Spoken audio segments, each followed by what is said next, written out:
Hello everyone, welcome to another showcase video. This time we are going to talk about the Druid. The Druid class is a combination of the Arcanist and the Shaman masteries. You can go for all of the different playstyles. You go for melee, summoner and also caster, which is the most useful one of the three. I would not recommend going for a pure summoner or melee spec though, but a hybrid would work. The Druid used the power of elements and ether to decimate his foes. Its main damage types are all of the different elements: aether, physical and bleed. This showcase is a very special one for me just because this character was my first 100 level hardcore character. I was actually terrified to continue playing on it after I hit 100 just to have it get killed. So the only thing that I've been doing with it since then pretty much is just have it as a character to buy merits and XP potions for all of my other characters. If you would like to learn more about how that works, I will put a link in the description. This character has some really nice unique skills, which is a big reason why I started my hardcore experience with this setup.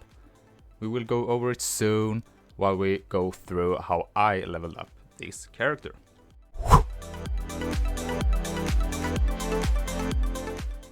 Let's get right into it. So, we started with the Arcanist Mastery, and from here we picked our main damage dealer, Panetti's Replicating Missiles, and we maxed it out. And after that we went for Olextra's Flash Freeze, and we only put 1 point here at the moment. This one is a really good defensive skill that makes it so your enemy gets freezed or slowed, and it also makes it so that they get less fire resist, which mean that we deal more damage with the Panettis. After that we went and we continued on this one, and we put on the next one here, this duration. This one makes it so that the skill passes through enemies, making it so that you will clear a lot faster. After that we went for one of the best skills that a hardcore player can have pretty much, and it's this one. It's called Mirror of Erectros. Mirror of Erecoctes. It's called Mirror of Erecoctes. Let's just call it Mirror. This skill makes it so that you are immune to all damage. It's a very nice one to pop if you're on single player, then you just get a couple more seconds. If you would be near death, that you can pause the game and log out. And if you're on multiplayer, then it can be a real lifesaver. It's just a pretty awesome skill for just 1 skill point. And next we continue with Olextra's Flash Freeze, and we maxed it out. And as well, after that we put 1 point in all of the passives. 1 point in Inner Focus, 1 point in Arcane Well, and also Iskandra's Elemental Exchange. And after that we went for Maven's Sphere of Protection. This is also a really good one for any hardcore player out there, making it so that you take less damage of all sources of damage. And when we unlocked the Shaman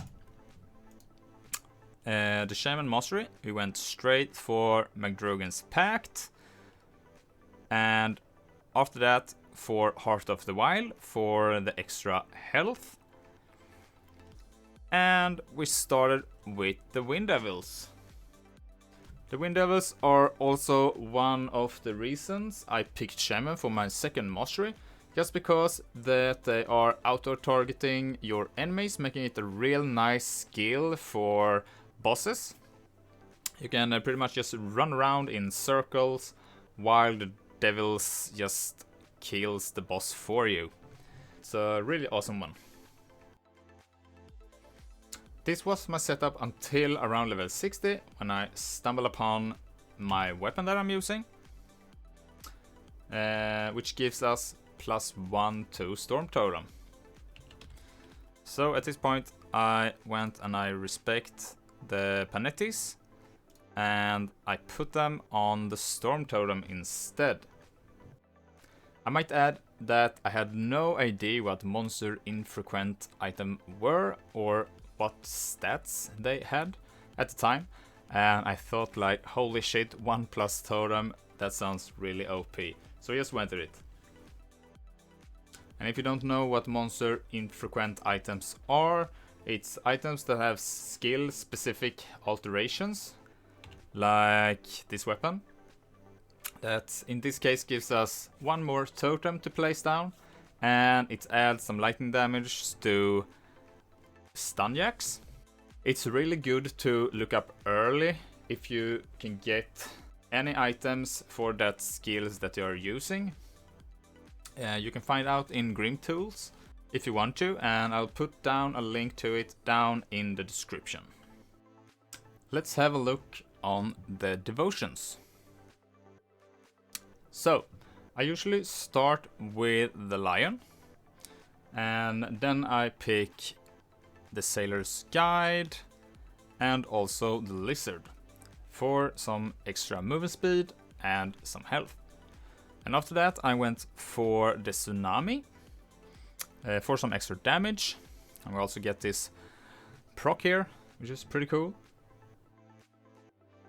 And after that I pretty much went for the Magi for additional proc here and extra damage, because at this point we were still using the Panetis, so we were benefiting from the fire damage. So to get here we had to pick up the spider and as well the quill. And this was pretty much how I went until I respect from the Panetis and went for the storm totems. But more about that in just a sec.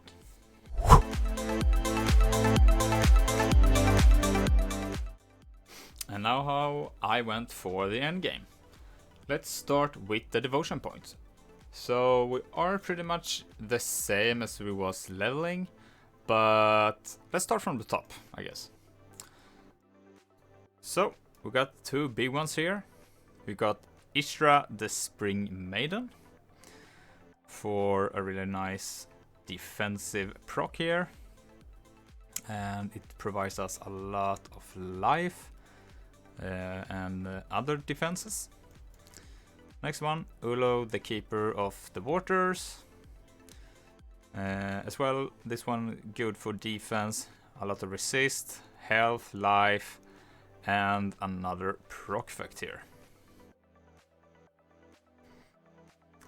And the same as before, we got the lion, we got the Sailor's Guide, the lizard, the tsunami, and we also got the crane for additional resist. We got the vulture for even more stats and resist. We got the spider, we got the quill, and as well as Ultos, Shepherd of Storms, which provides us with a lot of damage, some defense, and this proc effect. I would also like to ask if someone ever had the pleasure of trying out using the hourglass with the mirror skill and max that out on how much uptime this skill can have. Comment down below if you have. Moving on with the skills.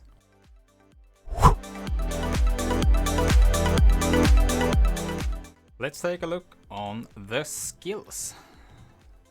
Starting on Arcanist, we got 1 point on Iskandra Element Exchange, and 1 point in Overload, 1 point in Elemental Balance, 1 point on Mirror of Ereoctes. We maxed out Maven's Sphere of Protection, and 1 point on conversion. And we maxed out Electra's flash freeze, and just 1 point in absolute zero for the slow.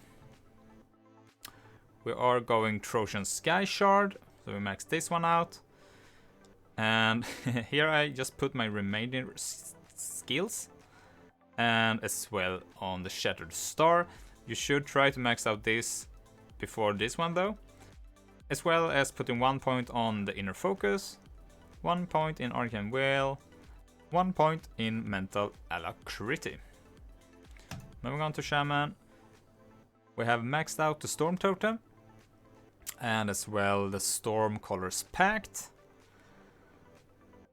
Also on the Wind Devils, everything maxed out here. Raging Tempest maxed out, Maelstrom is maxed out. We put a couple of points on McDrogan's Pact. I would only recommend you put 1 point here actually. And we maxed out the Heart of the Wild. And here 1 point on Oakskin. And also removes points here, put them on resist if you like to. Otherwise, put the remainder skill on the Shattered Star for more damage.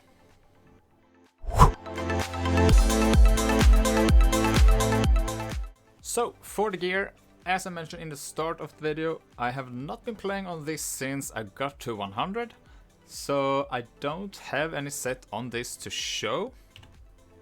But I guess if you're a new player with no gear, or you would like to jump from softcore to hardcore, it's nice to actually have a video showing that it is possible to achieve this without having a lot of gear in your stash. I will talk a bit about what set I was trying to go for though, and still am I guess, as well as some other alternatives as well, but first let's look on what we have here. So, starting with the legs, we are using the Hermit's leg guards. And for the chest, the Shroud of Illusion. Our weapon is a Ugenbog Stormstrike of Spellweaving. So, as I mentioned before, these items are really nice to get early on. Good thing to know as well is that you can find these on different levels, but go check on Grim Tools if you are uncertain on that. Our ring is a Starfire. Our helm, Tempest of the Void. And Bramwood Amulet. And just a rare ring here with some life, resist and damage. Moving on to the offhand. And this as well, it's for our Wind Devils. This is a really good one. As well, I went for this pretty early on and just went back and got better levels while I leveled up. Shoulder, nothing crazy here. A lot of life on this one. These are actually pretty insane. So we got 1.5k health pretty much, and we got a percentage life and 3 different resists. Pretty nutty, and I don't think that I ever can change these. They just got too much stats on them. For the gloves, as well as before, we got some life, percentage life, and elemental resist. Boots, same goes here. Some life, movement speed, resist. For the medal, yeah, some damage and resist. The belt is the Storm-Touched Chains. And ending with the Eye of the Storm Relic. So for this character, I was going for a Trojan Skybridge set. And I actually got 2 pieces so far, so halfway there. This set is making it so that the Trojan Sky Shard skill gets a huge damage buff, and as well gives us another Wind Devil and a lot of extra levels for both of those skills. So it's a really nice fit for this class combination. Some other ones are Iskandra's Unaffliction, which is almost the same as the Trojan set, but with a conversion to fire. Ulthos Tempest is another one, if you would like to go for a more melee hybrid playstyle. And Invoker's Will is another one, if you would like to continue with the Penalty Missiles. Or an even better fit for this would be the Ludrigan Pride set, which also have it so that you can have one additional Storm Totem as well. Before I show you some more gameplay, I would like to mention that I put a link down in the description to this character, so you can go and check out more for yourself, and some other links that might help you as well. I would like to thank you all for watching, and I hope that you liked this video. If you did, make sure to press that like button and maybe even subscribing to the channel if you would like to see some more. If you got any questions, feel free to ask down in the comments below, and I will try my best to answer them as soon as I can. Until next time, bye!